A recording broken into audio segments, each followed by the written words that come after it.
Tugichi, Ulumi, Ulukut, Tungasugichi, Ilunasi, Ulumi, Piyunauti, Okausita Piyunauting in 2023 Kanatami. Welcome to the Language Advocacy Day, Canada, 2023. Today is a very special day, February 22, 2023. My mother's birthday today. She would have been 100 years old today if she were still alive. And I wish to thank her for bringing me to this world. And so I can be here with you all today. What a joyous day. My name is Aaju Peter. I live here in beautiful Iqaluit in Nunavut.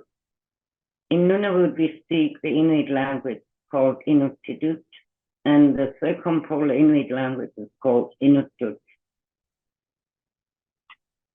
I had the great fortune of learning to speak the Inuit language when I moved here in 1981 from Greenland. I had lost my language, but thanks to the Inuit love and care in teaching me their language, I was able to regain my language. So I feel very privileged that I'm able to address this issue today with you. I live in Iqaluit where I work on language. I work at a center that's called Pirokpik, where we teach adult Inuit their Inuit language if they have never had an opportunity to learn it, or if they have forgotten it, like I forgot my own language. We teach them, we give them back their language, and it's a fantastic program. We also have higher level learning of Inuktitut at the university level for proficient Inuktitut speakers. Otherwise, we don't have any other opportunity to learn and progress in our own Inuit language. Canada is the only northern country, is the only Arctic country without a university in the circumpolar region. So it's important for us to advocate for learning our language and giving it to the younger generation, who will then be able to give it to children, and we can safeguard a language that was developed over 4,500 years at least. The language which talk about the environment, the animals, our relationships, everything that encompasses our life that has been passed down from generation to generation.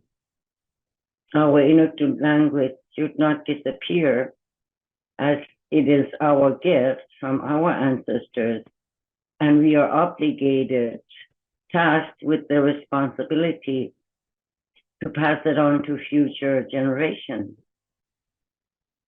Leading up to this talk, I was thinking about what we can do as advocates, as people working on language issues. We all have to agree that we are in it for the long run. It's not just for this year or for next year, it's for generations that will be coming. And it would be shameful and not a good story if our future generations are saying, well, our ancestors didn't care about passing on this knowledge and making sure that we have our Inuit language.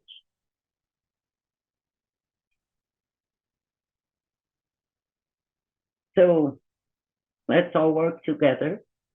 It's not only the Inuit or the indigenous community that needs to work hard in promoting language and safeguarding our languages. It takes everyone to pull together and work together in making sure that our languages and our Inuit language and other indigenous languages in Canada thrive and make opportunity and make sure that we make room and space so that we can continue learning our language and not it become a forgotten language. Nako make katimatteritsi pileritteritsi kuviappunga tamani kasi pilerigassi uqausi pillugi alianein kanatami ulluqaqsitaugatta qautama ulluqaqsitaugiahartugugalua uqausittinnun isiani ullumi pigiarlugu ati kamattialakta pilerittialakta nakomme kuyannami matna. Thank you.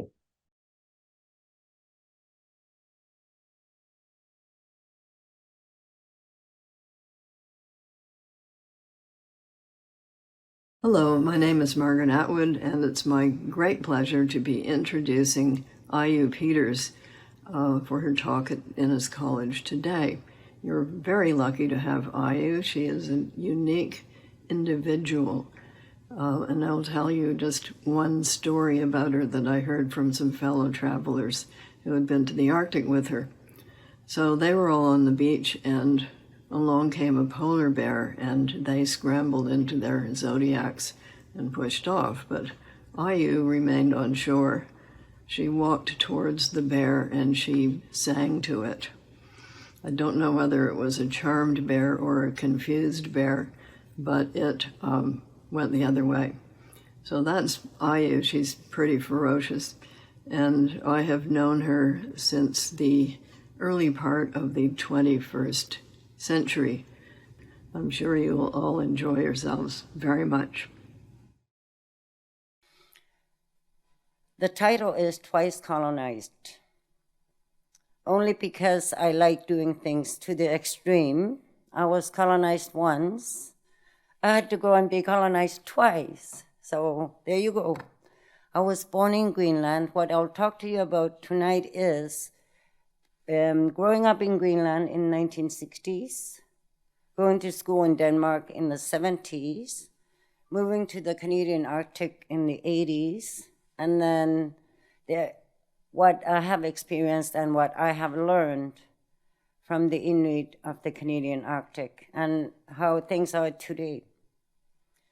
So in 1960, I was born in the northern part of Greenland called Aqisilniaq in the Disco Island.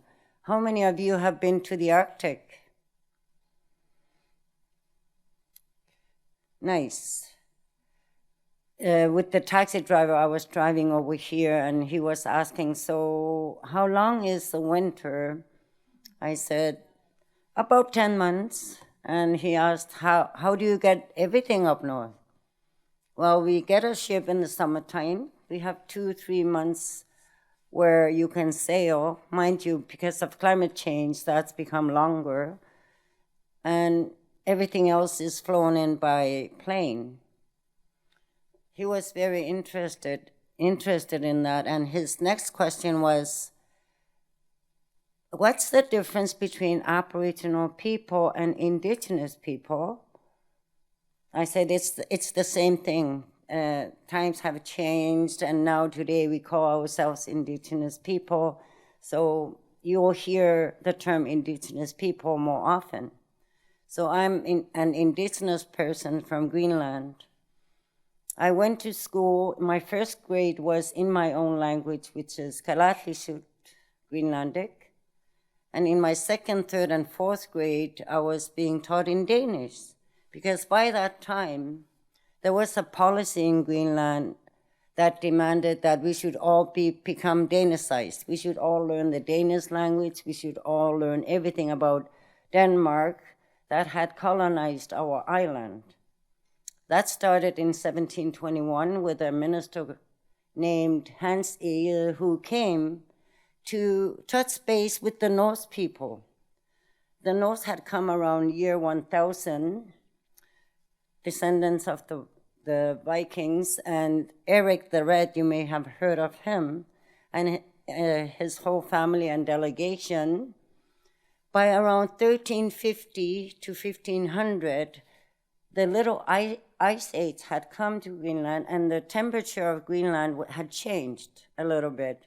So the Norse who were living on their cows and sheep, and they're not hunting like the indigenous people, had to either move out or disappeared. I claim we ate them all, but the historians will say that's not true. You didn't eat them all. So my people came from the Arctic, Alaska, over Canada, and then to Greenland, and that happened around year 1000. So you'll see the Inuit, my ancestry, coming from the north, and the Norse here. We have stories about their interactions, but because we are adapted to living in the Arctic, and because we live off the animals in the Arctic, and we make use of the snow and the cold, we survived. And there, my ancestry has been there. So Hans Egil comes to have contact with the Norse people that they hadn't had contact with for hundreds of years, only found Inuit, Greenlandic Inuit. Oh, what the hell. I'll just Christianize these heathens. He called us heathens.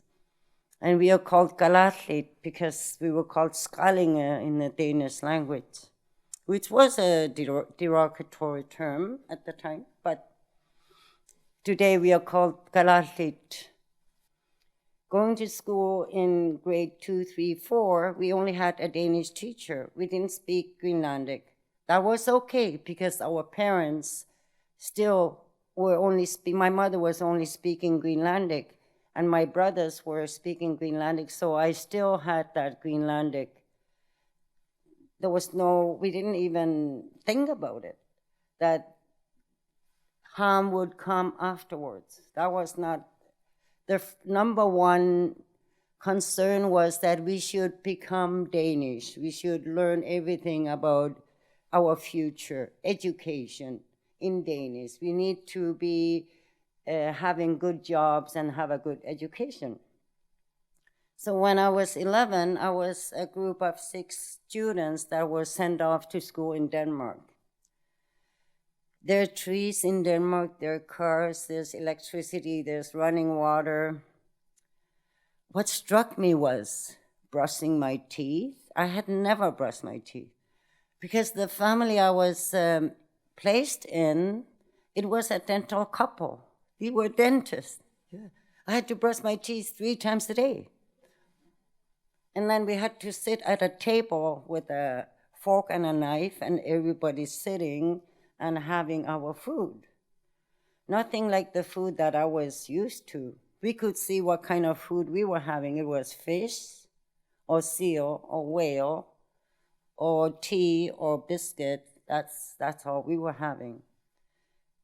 And everybody spoke Danish. I was only learning to speak in Danish and then being taken away. How they assimilated us really well. They're very smart. They would place us separately. We never saw each other again. So you were all by yourself in an all-Danish family, only speaking Danish. And then in school, when they sent you to school, you were learning Danish. And using only Danish, you were learning English, German, French, and Latin. It was not till I came back when I was 18 to be with my mother and my parents, my siblings. I couldn't speak with my mother. It struck me incredible many years after, because until that time, until recently, I blamed myself for not being able to speak with my mother. And it hit me. How come nobody taught me Greenlandic? How come I wasn't taught anything about my own culture? On hindsight, 2020, your vision, that would have been the thing to do. You wouldn't have thousands and thousands of Inuit and then thousands more on the Canadian side, or 1 million indigenous peoples not being able to pass on their own language and their own culture. I would have really appreciated the learning, new culture, new people, new way of doing things, so many things that I learned. But I would really have appreciated learning my own language also, so that I wouldn't be so foreign in my own home when I went back home. So in the early 80s, when I went back home after going to school in Denmark, after graduation, I realized, and my parents had moved to yet another place. So every time since I was small, we were always moving. My father was a minister, not a minister, he was a teacher and a dean, and we had to move every year or every few years to a new place. And in Denmark, at the time they had sent me to go to school in Denmark, the policy was you could only stay 3 months in one place, new surroundings, new school, new everything, and then they moved you somewhere else for funding through the Ministry of Greenland. Some places I stayed up to three years, but it was always new schools, new surroundings, new experiences. There's that saying, which I don't agree with. Sometimes it goes, what won't kill you will only make you stronger. Or more confused, I would add. Or I could use so many excuses for the kind of behavior I display sometimes. However, today I really appreciate all the learning and all the teaching I received in all those different environments and circumstances. That's a really good skill to have. So I went back to Greenland, and a year later, in 1979, the Alaskans, Epson, had formed a group, an organization, Inuit Circumpolar Council, and their first meeting was in 1979, which took place in Nuuk. I was blown away. Going to school in Denmark, I had never heard any story about my own background, about my own people, even that there were other Inuit living in the Arctic. I was so amazed seeing other Inuit who were not Greenlanders, but who were Canadian or Alaskan. At the time, they didn't allow Russian Inuit to join us in the council, in the gatherings. But I took the first Inuk guy from Canada walking. I literally took him. People laugh at this, and you're supposed to laugh at this point. I literally took him, and then I moved to Canada in 1981. I was really impressed that there were Inuit who were the same people over the history, over the 100-year history, over 500 years. We were descended from the same people, we had the same language, and I moved to the Canadian Arctic. That was my salvation. In Greenland, when I had come back in 1978, when I was 18, I was scolded for not being able to speak my own language. I was told that I was a cookie, I was brown on the outside and white on the inside. That made me very angry and hurt. But I took that anger, and when I moved to the Canadian Arctic, I really swallowed everything I could of the Inuit language and of the customs. The difference was I was allowed to be different. I was allowed not to know the Inuit language, which is called Inuktitut on the Canadian side. So every single word I learned, people were applauding. People were so happy I was able to start speaking and learning the language and sewing and the culture, because it was a safe place for me to learn. People welcomed the fact that I was learning, as opposed to in Greenland, because I was Greenlandic, I should be ashamed for not being able to speak my own language. That was never taught to me in all those languages that I was learning in Europe. And because I found that it was not my choice to lose my own language, it was not my choice to lose my culture, when I moved to the Canadian Arctic, I was very protective of their hunting rights. I was very protective of the language of Inuit and then passing it on to the younger generation. 4 years after I had moved to the Canadian Arctic, mind you, I moved with my now then to be husband, and we moved in with his parents, and they were only unilingual. They didn't speak any English, so I had to learn to speak English. 4 years later, I remember sitting there with my mother-in-law, interpreting for her, and I was like, how did this happen? It was like Scotty beat me down to earth, and I was finding myself speaking her language and interpreting for her. She was setting up a shelter for women and a food bank so people could have get food. And after that, it was just collecting, learning the Inuit language and Inuit practices. But I also had to learn English. But my main interest was because I had lost my own language, I had lost my own culture. I was collecting so many stories from the elders. What were the traditional laws? How do Inuit interact? What is the marriage? What are the relationships with the animals? When I was just learning the Inuit culture, about the Inuit culture, we still had the elders practicing all the traditional songs. For instance, I was in Igloolik for the Return of the Sun festival. We are still practicing when the sun disappears for 2 months and it comes back January 13, just for a few minutes in the horizon like this, like a big ball. We do a traditional song that goes like this. Ya ya ya ya ya ya ya ya ya ya ya ya. Kowe asulak bunga inunya legama ulok sulitawa ya ya ya ya ya ya ya ya. Aku tuyu anguti bukulok sulitawa. Ya ya ya ya ya ya ya ya ya ya ya ya. Kowe asulak bunga inunya legama ulok sulitawa ya ya ya ya ya ya ya ya.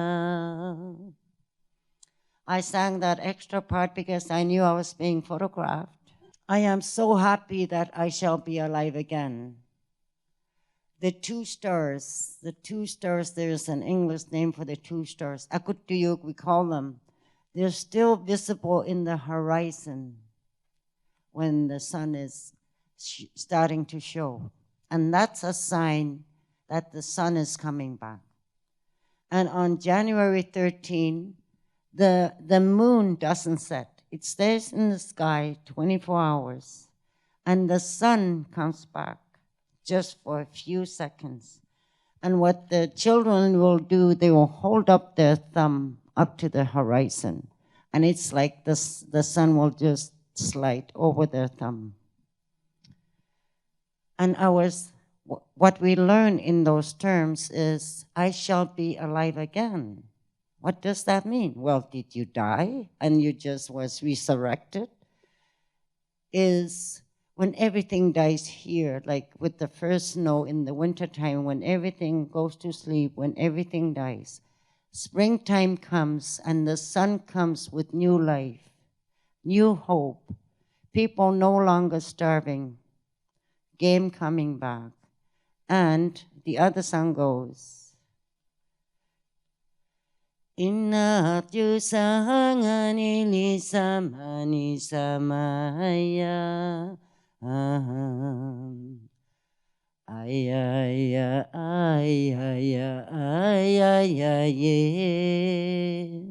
samaya ye. Kulleruna osuk samini kayok sapatuk samaya. Ay, ay, ay, ay, ay, ay, Samaya. The hunter goes out on the land. Everything is covered in snow. The ocean is covered in ice. There's no more oil for the stone lamp. Mind you, it's -50 outside. There's no light. There's no food. There's no more fat to light the lamp, to melt the snow so that they can have something to drink or to heat their dwelling.